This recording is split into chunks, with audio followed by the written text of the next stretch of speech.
It is May 23rd, 2025, and you may have seen the now viral moment that played out in the Oval Office this week when US President Trump accused South African President Ramaphosa of not stepping in to stop a genocide against White Afrikaner farmers. But is there actual evidence to support Trump's claims? And was that evidence found in the images and the video footage that he was playing for the South African delegation? Well, from everything that I've seen, the answer there is no. And as our guest today explains, there is a lot of crime in South Africa, but this is crime that affects everyone. Is it an issue that the government needs to address? Absolutely. But it's not exactly the genocide of White Afrikaners in the way that some in the US have tried to make it seem. As there may not be evidence of a genocide in South Africa, but there is certainly evidence of a genocide being carried out in Gaza by Israel against the Palestinians, enabled and supported by the US the entire way through. We talked about where tensions stand there, and we also got into some of the latest tensions in West Africa that we need to be keeping an eye on. So let's listen to that conversation now. Joining me now to discuss is Koffi Kouakou, an Africa analyst, senior research fellow at the Center for Africa-China Studies at the University of Johannesburg. Koffi, thanks so much for taking the time to join me. Thanks for having me. Now, I want to get your take on the latest here, because I know that we saw South African President Ramaphosa visited the White House this week to meet with US President Trump in what seemed to be an attempt to mend ties, but what did result in Trump trying to create, I will say, a viral moment by pulling up footage of what he claimed was evidence of genocide of White Afrikaner farmers in South Africa. Now, it does seem like a lot of this footage has been debunked, or maybe he was presenting images from other countries. But I did want to start out by discussing the significance of the visit itself. How do you view Ramaphosa embarking on this visit to begin with, and where do tensions stand between the US and South Africa now? Yes, thanks. I think this was a very important meeting. Many observers and people in South Africa were quite concerned that the worst case scenario would take place, that we would have some kind of Zelensky moment or Zelensky curse where he would probably play the media and then sort of belittle South African President Cyril Ramaphosa. But it turns out that things went pretty well for what we looked at. Of course, Trump was lecturing President Ramaphosa. In one point, perhaps, yes, especially on the level of crime in South Africa. And I think that is really a very important issue. And to a certain degree, many of us are saying, yes, it's good to put the point from outside to put pressure on the president and his team to do something about crime, because crime is just out of the roof. And in fact, this morning, the Minister of Police and his police commissioner, published the quarterly crime statistics, and it's still not looking good. Although they're patting themselves in the back to say, okay, things are not looking as bad as last year or the quarter before. We all know things are not looking good. However, back to the Trump thing, is that this was really a very important meeting in the sense that it was also a way for the president of South Africa and President Trump. In fact, President of South Africa is the one who asked for the meeting, and President Trump said yes. They had I think, 1 hour phone call. And, President Trump, one of the things I like with him is he's sort of very debonair. He doesn't take many things too seriously, beside his genocide accusation that has no basis or real evidence for it. But he was very calm. He didn't really go out of the limb, beside pushing this ambush, what I call the misinformation ambush on President Ramaphosa and his team, by showing videos of, farmers being murdered and also graveyards and so forth, but also pulling out a packet of printouts. Most of it's completely bogus. And I think this really gives a bad name to President Trump himself and his team. They're not doing a good job. Even if they don't trust the CIA, it's not difficult to find the evidence right around here. Many of us who've been here for a long time know that there is no genocide. And the worst part for me is that he's sort of playing out, his team and him are playing out with the term genocide. I mean, the real genocide is taking place somewhere else that we all know, in Gaza. And he should be paying attention to that and doing something about it, not giving arms to continue that genocide, because that's a real one. And sort of using that terminology to attack South Africa, I thought it was really misplaced and patronizing and insulting at the same time. But this was, it started very well, in fact. President Ramaphosa was just, talking about nicely about golf issues, buddy buddy type of thing. But he was sort of smooth out President Trump. But President Trump was quite very watchful, trying to figure out where's this guy coming from. So when he talked about golf, he talked about Ernie Els, all these white Afrikaners who played golf and famous for golf. They softened President Trump a little bit, but President Trump was still sitting on his genocide accusation. He wouldn't move. But he also said that he wouldn't mind getting a plain gift from South Africa if South Africa would give it to him. But President Ramaphosa said, "Look, I don't have such a gift for you." But and then President Trump said, "Well, if you have it, I'll take it anyway." So this was a really the fun part. But to me, this was a meeting of oligarchs. One oligarch, former businessman, President Trump, moving from business to politics, and then the other oligarch, former union member who became a businessman and now politicians. And they're both billionaire in their own terms contextually, one in the US and the other one in South Africa. And also in the team that accompanied President Ramaphosa, you also had many billionaires in there. And in fact, the brother-in-law of the president himself, Patrice Motsepe, is also a billionaire in his own right. And in fact, he really loves the United States. In any case, that being said, for me, it was not a meeting for poor people. That's one thing we can pay attention to, right? But the reset that you mentioned really didn't happen. If anybody thought the reset would happen in a meeting or two, not quite sure. Maybe what happened in the Middle East, West Asia, where Trump was a couple of weeks ago, where they just doled out so much money that the reset could happen. It wouldn't have happened with South Africa. South Africa doesn't have the money Trump is looking for, nor any other, gift that he would get from South Africa. So was quite not the reset, was sort of the beginning of something. South Africa is worried about trade sanctions, trade tariffs, and these are really big ones. So the U.S. President Trump has already slapped about 30% uh, percent tariffs on South African goods. And in one way, I must say, give it to the U.S. The U.S. Has been really, in terms of exchanges, of course, South Africa is benefiting a lot more than the US in terms of trade because there are a whole bunch of other areas of trade where South Africa doesn't have to pay taxes. So that's a very important issue.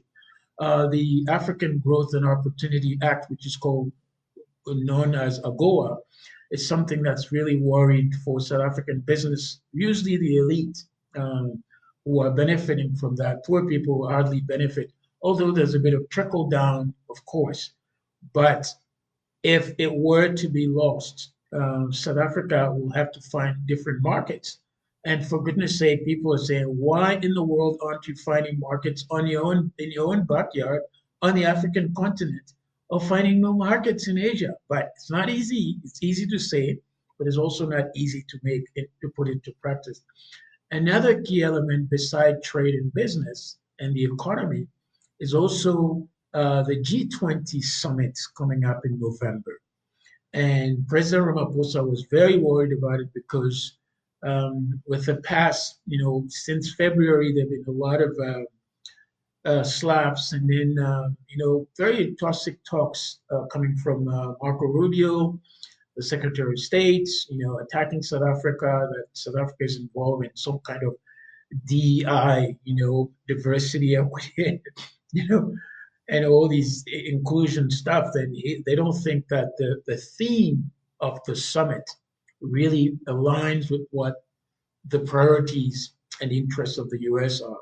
So him, Marco Rubio, first secretary, and then the secretary of also let me see, what do you guys call that? It's not commerce, finance. No, you don't say finance in the US. I forgot. Treasury. Treasury. Scott Bessent. Yes, Treasury. Scott Bessent also didn't turn out. He was supposed to be here for the G20 summit, finance ministers to meet to sort of prepare that meeting. He didn't show up. And with the comments from President Trump as well. President Trump, since I said, look, debonair, is sort of looking at this thing as if he doesn't know what's going on to a certain degree. But President Ramaphosa, in the end, I mean, this is the part that I like, it was a beautiful closure. So, look, we're really looking for you to come to South Africa. And it seems like President Trump will reconsider it, but there is no assurance. There's still plenty of time for something nasty to happen in between until November. But the scenario is we're hoping for the best case scenario that President Trump can come. And the reason is simple, is that the next G20 summit is taking place in the United States. So you need a handover from South Africa so that it is done properly. And if it doesn't happen, I don't know how South Africa is going to take this.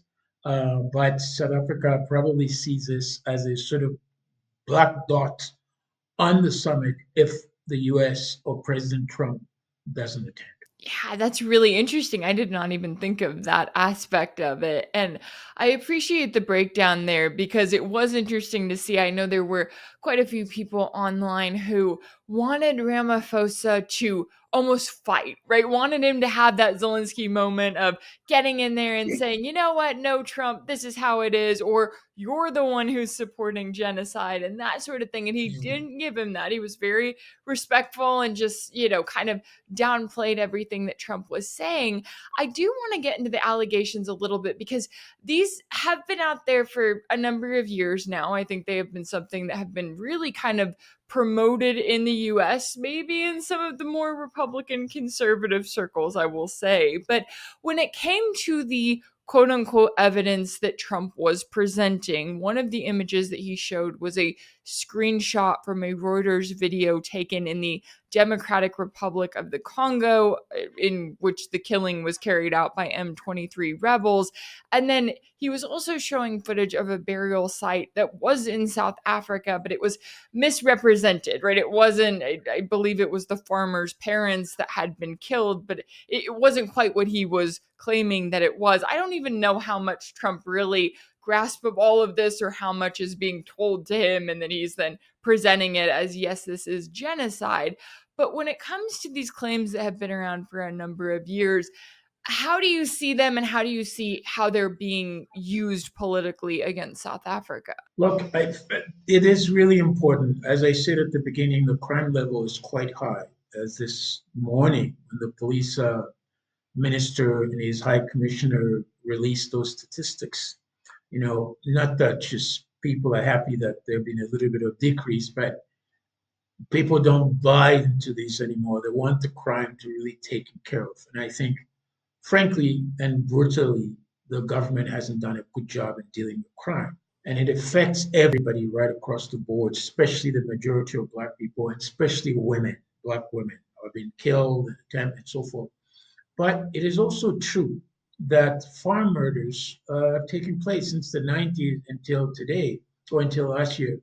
Close to 2,300 farmers have been killed. In fact, this morning, the I think the CEO or one of the top head of the commercial agricultural group was interviewed, and frankly, he spoke really well, and it's a serious concern. And where people find it that it's a bit of racial, it has a racial tone, is that these guys are serious about what affects their communities. And if something affects my community, I won't go around and look for other community problems. I talk about my own community problems. I think this is what the white farmers are doing. They're making a case. And so the black farmers and other people also must make the case for their own communities. But overall, the crime is not really a good thing for South Africa as it affects people, and the government must do something about it. Now, to the point of extrapolating the idea of genocide, it's really misleading. It's just sometimes it makes many of us sick to see that President Trump and a whole bunch of people in the United States are taking this as what's happening in Gaza or in any other part of the world. It is just shocking. But it is also clear that the underlining theme, the two of them, is that it seemed the US, at least the US president's team, have very little knowledge about South Africa, let alone the rest of Africa. They're just not only miseducated, but uneducated whatsoever. I mean, remember when President Trump at the beginning of the year said, no, he didn't even know that Lesotho existed as a country, right? So all these things are so, and in fact, he doesn't even have his own Africa strategy yet since he took over. President Biden had one, um, but it was just a disaster there. But we're hoping with his envoy, with Boulos and all other people around him, to be able to put a solid U.S. Africa strategy. And Africa is at the center of the new economy in the world, what I call, I mean, I discussed that with you last year, what I call the um, table of element economy. Table of element economy is basically all these critical minerals, all these raw minerals that we're using to fuel, let's say, electric vehicles or AI or energy sources. Many of them are in Africa and largely, especially in South Africa, out of the 17 critical mineral and rare earth minerals, South Africa's got 15 of them. So there's a bargaining deal here for the United States. The U.S. also has close to 400, companies doing business in South Africa. This is a big deal, but because of the miseducation, the misinformation, disinformation, and also, the very, I would say, echo chamber, quote unquote. I wouldn't say right wing, but people are misinformed about Africa and South Africa. President Trump is not getting the right end of it. The only probably way he's going to get that end is that Russia and China gets involved in it. Then he's probably going to wake up as what's happening now in West Africa. Yeah. Oh, I'm with you there, and it is interesting to see. I'm surprised that Trump is taking the route that he's taking instead of trying to cozy up to South Africa a bit and saying, "Hey, we want to work with you," because of course we know that South Africa is very close with Russia and also with China. And then you have the other element, as we've been kind of mentioning here. There is an ongoing genocide right now that the US is enabling and complicit in, and that is being carried out by Israel against the Palestinians. And South Africa is the one country that stood up when the evidence was there for the entire world. South Africa said, no, we are taking this case to the International Court of Justice. They have pursued an ongoing genocide case against Israel. And I know this is something we've talked about before, right? A lot of this is about the information war, right? What Israel has done to try to put the pressure onto South Africa to try to get them to abandon this case. Do you think that that is having a role here? And what are the concerns when the conversation is moved away from the Palestinians at a time when it is a very concerning time for where things stand for the Palestinians in the Gaza Strip and how they're being targeted by Israel with support from the US? It is important, but it's a much more silent in the back room of things. And the Israelis were very clear to South African government. They said, "You will pay for this." And in fact, there were all sort of menaces and threats, especially to the Minister of International Relation and Cooperation, Dr. Naledi Pandor, who had to, I mean, she quit because she had death threats against her family, and so forth. So it was a very serious issue. So they can't do it directly. They're going to have to do it by the back door. And one of the best back doors is the United States. But I must say to you, strangely enough, and I thought I was really surprised because when a journalist asked this question, in fact, a South African journalist by the name of Clement Manyatela asked this question, said, "But how about this ICJ thing?" And President Trump, they didn't brush it away, saying, "No, it's not a concern for us or for me now." I was very surprised, and he seems to have taken it away from it to focus more on his so-called genocide, but it is still there. Anybody who tells you that this is not an issue needs help. It's going to be there for a while. Israel wants to make South Africa pay. And there is no way South Africa is going to withdraw this, not just accusation, but the case of genocide against at the ICJ against Israel. I mean, everybody's now using the term genocide. Even those at the beginning who were very careful, were treading very softly on the proper term to use about what was happening in Gaza are now sitting down and say, wait a minute, this is a serious thing. And more people are realizing that it is a genocide and it must be dealt with seriously. But Israel is just going on and still, murdering people in the West Bank. And that is something that South Africa has managed to get the moral upright outside. But I think what South Africa needs to be working on now is to fix its domestic problems of poverty issue, unemployment, inequality, crime, and corruption. And these are serious issues. And it doesn't have, it's not because a white person talks about it that it's a racist issue or it's a racial issue. It must be dealt with seriously. But to close on the ICJ, I think South Africa has managed to really create a groundswelling around the world. It's taking a little bit of time to come out, but more and more people are now joining and saying this genocide must stop.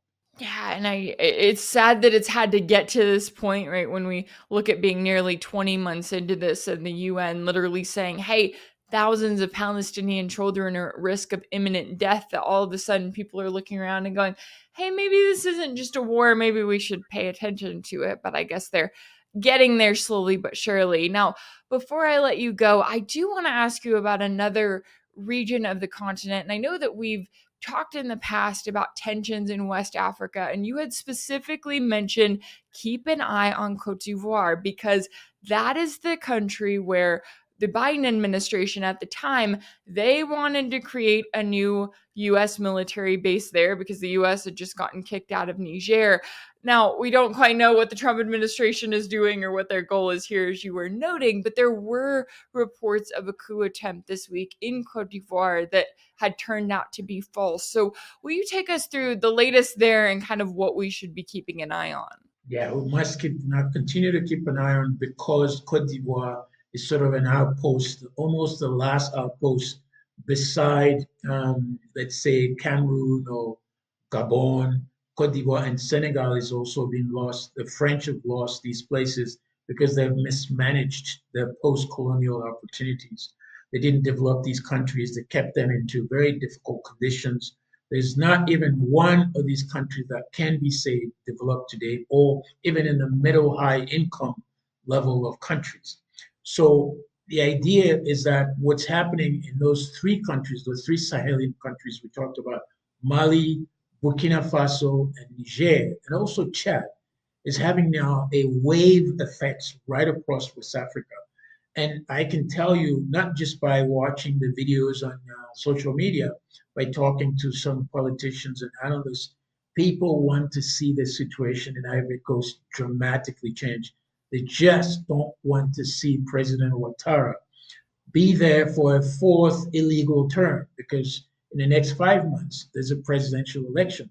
And what he's done is he's barred all the three or four opposition leaders to run. I mean, this is undemocratic. The UN has sent people to him. The French are pressuring him. The European also union leaders are pressuring him.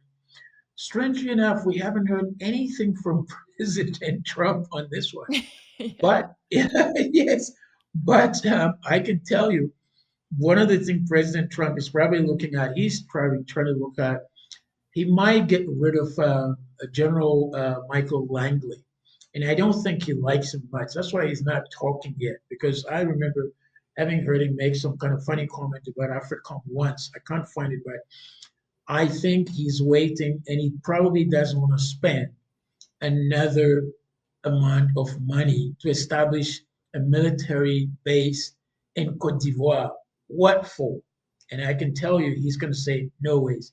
Although maybe the military base has already been built at the border of Cote d'Ivoire and in Mali, and then also not far away from Guinea.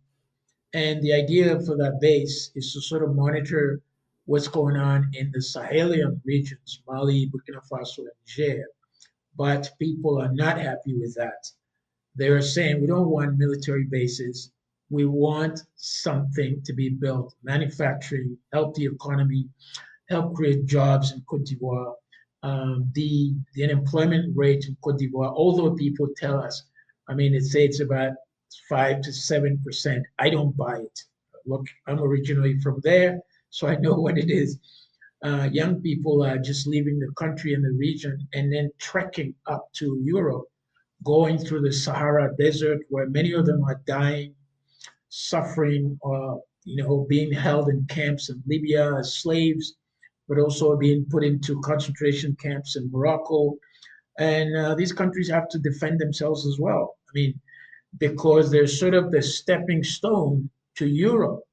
And so they're getting all these floods of migrants. And so many of them, in fact, many of the migrants in France are coming from Cote d'Ivoire. So it tells you that socially things are not going well.